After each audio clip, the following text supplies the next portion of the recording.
ഇന്നത്തെ Malayali from India box office റിപ്പോർട്ടുകളിലേക്ക് ഇവർക്കും സ്വാഗതം. 5 ദിവസങ്ങൾ ലഭ്യമായ ആദ്യ വീക്കെൻഡ് പിന്നിട്ട് ഇപ്പോഴത്തെ 6-ാം ദിവസമായ തിങ്കളാഴ്ച ദിവസത്തിലേക്ക് എത്തിയിരിക്കുകയാണല്ലോ മലയാളി ഫ്രം ഇന്ത്യ.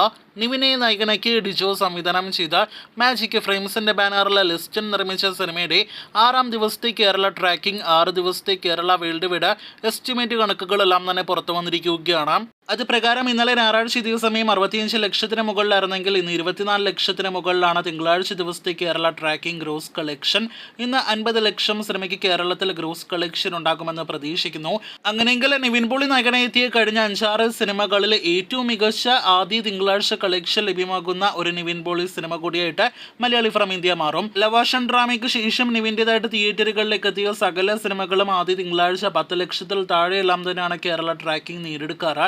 അതിൽ പല സിനിമകളും ആദ്യ തിങ്കളാഴ്ച വാഷ് ഔട്ട് ആകുന്ന കാഴ്ചയും കാണാറുണ്ട്. അത് വെച്ച് നോക്കുമ്പോൾ മലയാളി ഫ്രം ഇന്ത്യ ഭേദമായിട്ട് നിൽക്കുന്നു. ഒപ്പം തന്നെ മോശമല്ലാത്ത കളക്ഷൻ എന്ന സിനിമ കേരളത്തിൽ നേടിയെടുക്കും.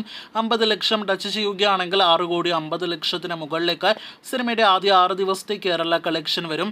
അതേസമയം ഇന്നത്തോടെ സിനിമയുടെ വേൾഡ് വൈഡ് കളക്ഷൻ 15 കോടി രൂപയ്ക്ക് മുകളിലേക്ക് എത്തുമെന്ന് പ്രതീക്ഷിക്കുന്നു. 30 കോടി ബഡ്ജറ്റ് കണക്കാക്കുന്ന മലയാളി ഫ്രം ഇന്ത്യ എന്ന സിനിമയുടെ കളക്ഷൻ എന്ന നിലയിൽ നോക്കുകയാണെങ്കിൽ ഇതൊരു മികച്ച കളക്ഷൻ അല്ല. അതേസമയം കഴിഞ്ഞ 5-6 സിനിമകൾ വൻ ദുരന്തമായ നിവിൻ പോളി സിനിമയുടെ ഏറ്റവും പുതിയ സിനിമയുടെ മിക്സഡ് അഭിപ്രായങ്ങൾ ലഭ്യമായ സിനിമയുടെ കളക്ഷൻ എന്ന നിലയിൽ നോക്കുകയാണെങ്കിൽ ഇതൊരു മികച്ച കളക്ഷൻ തന്നെയാണ്.